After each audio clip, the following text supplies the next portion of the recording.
Bismillahirrahmanirrahim. Assalamualaikum warahmatullahi wabarakatuh. Waalaikumsalam warahmatullahi wabarakatuh. Waalaikumsalam warahmatullahi wabarakatuh. Selamat pagi semuanya. Semoga dalam keadaan sehat ya. Kita berdoa dulu. Siap.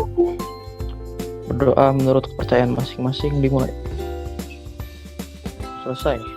Untuk kehadiran hari ini sudah 20 orang, beberapa rekan kita, teman-teman kalian ada yang harus menjalani isolasi baik mandiri maupun di fasilitas pemerintah karena terpapar. Jadi mudah-mudahan teman-teman kita bisa cepat pulih kembali. Gimana nak? Terlihat nak? Terlihat Pak. Oke, terlihat.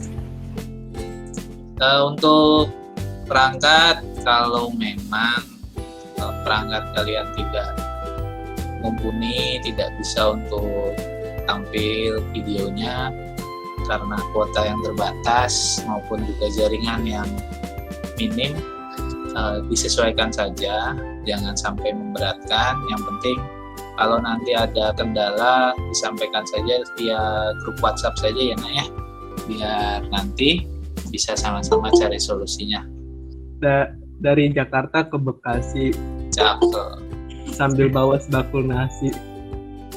Yuk kita kenali polusi supaya bisa cari solusi. Gambar kelihatan? Kelihatan Pak. Oke, kelihatan ya.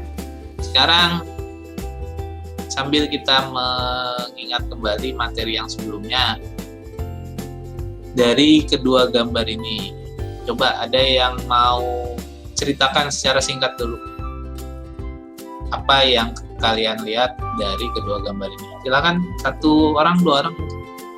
Kalau yang di sebelah kiri itu kayak ada banyak kabut-kabut gitu, mungkin udah kena polusi udara. Ya. Kalau yang sebelah kanan itu airnya udah berwarna, terus banyak sampah-sampah, itu mungkin kena pencemaran air, Pak.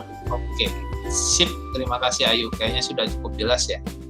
Tadi Ayu juga bilang kalau yang sebelah kiri terlihat berkabut sehingga bisa dikatakan ada polusi. Kemudian di sebelah kanan airnya berwarna, maka dikatakan ada polusi air.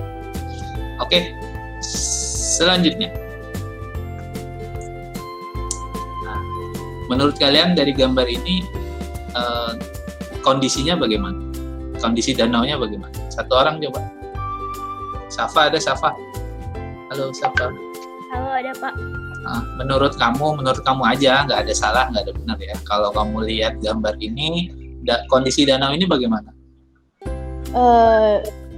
Masih asri ya, masih nggak ada pencemaran gitu. Karena makhluk hidupnya juga satu jenis deh. Oke, terima kasih Safa. Tapi kita lihat kenyataannya dulu ya. Oke. Yang pertama, ini lokasinya di Afrika, di Tanzania. Tipenya danau air asin. Jadi ini danau air asin. Dan statusnya ternyata berbahaya. Mengandung sodium karbonat. pH-nya itu sampai 10,5. Ada yang tahu nggak kalau pH 10,5 berarti sifat airnya bagaimana? Ini asam atau basah? Gampangnya gitu aja. Basah Pak. Basah. Jadi mungkin nggak mirip, tapi ketika kamu ke sana nyobain airnya jadi kayak air sabun ya. Meskipun nggak seperti itu, tapi anggaplah analoginya seperti itu. Apa yang kamu lihat belum tentu terlihat seperti yang kamu pikirkan ya. Oh, itu bersih, tapi ternyata tercemar. Makanya butuh, untuk mengetahui terjadinya polusi, pencemaran, butuh ciri-ciri di luar sepenglihatan kita. Bisa harus dirasakan, bisa harus dicium baunya, diukur suhunya dan lain sebagainya, termasuk pH, kandungan zat tertentu dan lain sebagainya ya. Ini tujuannya terlihat ya nak ya, terbaca nggak?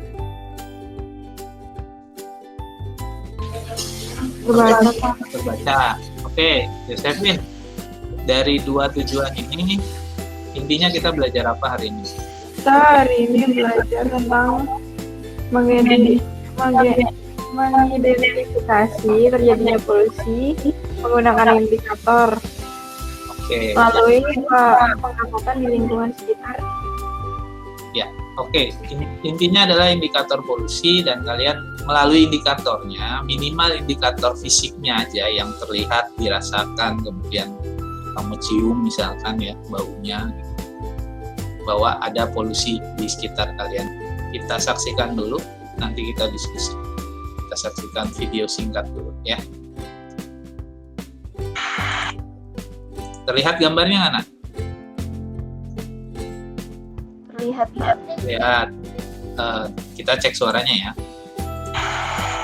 Jakarta. Suaranya terdengar?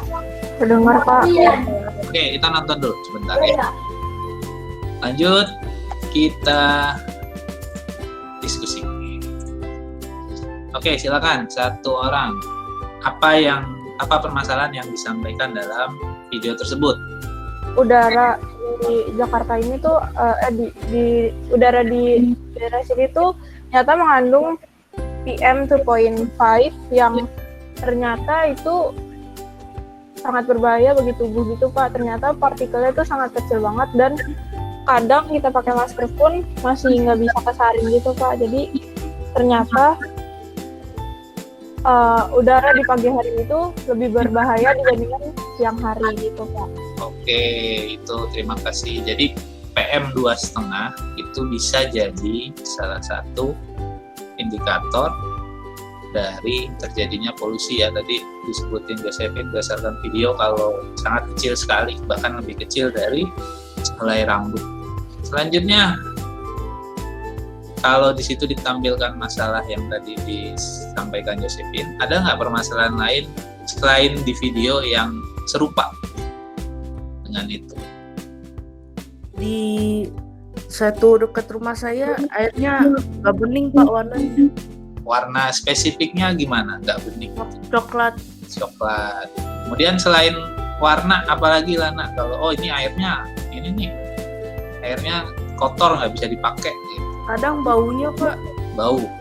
Bau yang nggak enak Pak. Oke, kita ke grup WhatsApp. Di Google Classroom sudah ada lembar kerja.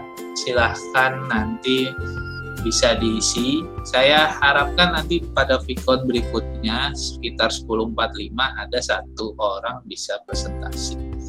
Oke, terima kasih. Kita belum selesai. Lanjut ke diskusi di grup PA.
Saya ulang lagi, selamat datang kembali semuanya.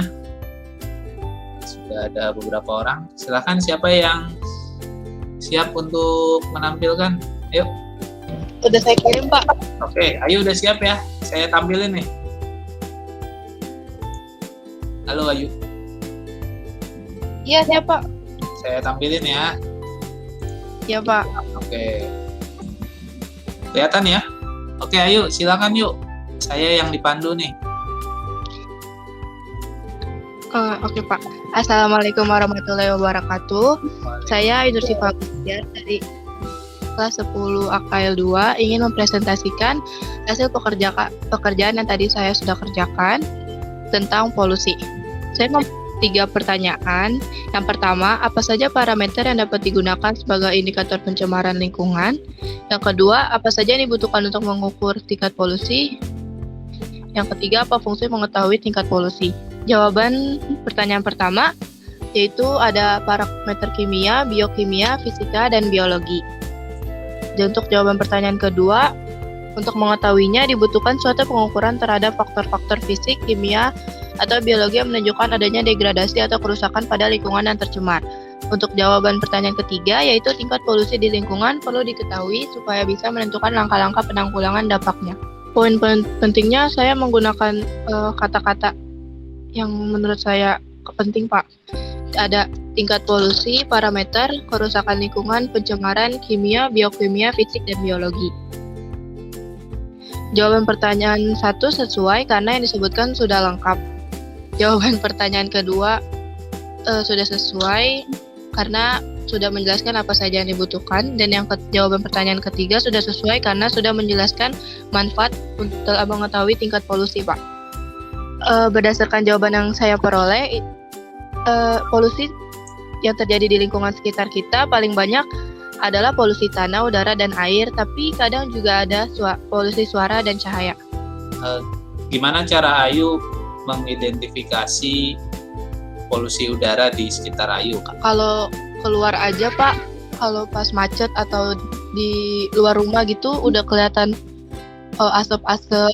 Terus kadang juga ada yang jualan bakar-bakar gitu, Pak. Udah kelihatan udaranya kotor. Oke. Tercemar gitu. Kelihatan bahwa ada asap, udara kotor, berwarna gitu ya, kabut. Iya, Pak. Oke. Itu indikator fisik, kimia, atau biologi sesuai penjelasan Ayu tadi. Coba pilih satu. Fisik, Pak. Karena cuma dilihat aja. Itu mengenai hari ini tentang indikator polusi.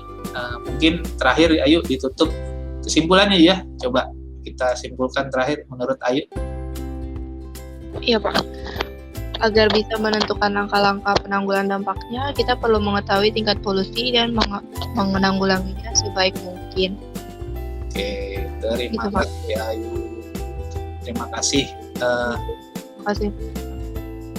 Jangan lupa nanti ada evaluasi, karena kita tidak evaluasi di Google Classroom, jadi pantau di bukunya. Kemudian tugas, jangan lupa peta konsep kegiatan hari ini juga diselesaikan. Untuk evaluasi jangka waktunya terbatas, tapi kalau tugas agak panjang 1 minggu ke depan. Sebelum ditutup, mari kita berdoa dulu. Siap. Doa dimulai. Selesai. Beri salam. Assalamualaikum warahmatullahi wabarakatuh. Waalaikumsalam warahmatullahi wabarakatuh. Terima kasih Raffi dan yang lainnya. Sehat-sehat selalu. Iya, Pak. Silakan boleh pamit dan melanjutkan kegiatan yang lain.